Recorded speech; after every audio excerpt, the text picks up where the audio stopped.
पांच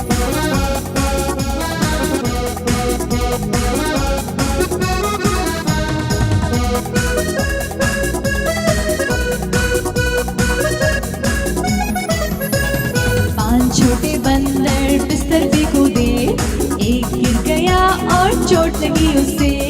अम्मी डॉक्टर को बुलाई, डॉक्टर बोले फिर से कूदना नहीं ऐसे।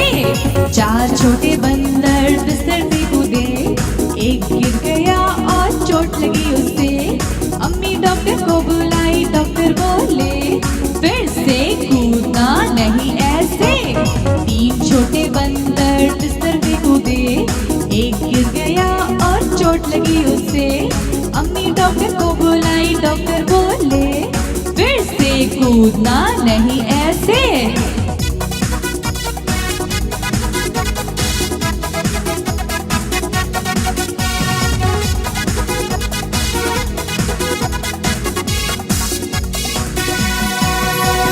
दो छोटे बंदर बिस्तर पे कूदे, एक गिर गया और चोट लगी उसे।